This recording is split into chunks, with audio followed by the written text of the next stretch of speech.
So in a digital transformation, there's two elements I would point to as being most important with respect to cybersecurity in succeeding in the hostile environment. The first one is enterprises need a clear idea of which information assets are most critical to their value chain and where those information assets are in their technology environment. And when we talk about important information assets, specifically we're thinking about a very business-centric issue, which is to say we're interested in understanding which information assets are most critical to the value chain, most critical to their revenue stream, et cetera. The second issue that we would point to as being important to surviving in a hostile digital environment is a view of the threats that are relevant to the enterprise. So on the one hand, if we know which information assets are most important to us, then we can flip that over and try to understand which attackers or which threat groups are most interested in trying to affect those assets. So steal them, cause damage, disclose data, et cetera. And once you have an idea about those two issues,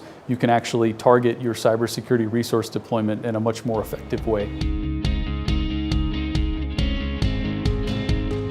In terms of integrating cybersecurity into your transformation strategy, I think it's really important for companies to realize how large a digital transformation makes their cyber risk. And so the first thing is to really understand sort of what is the magnitude and what is the nature of that risk. You know, what am I exposing myself to as an organization that I wasn't sort of before the transformation?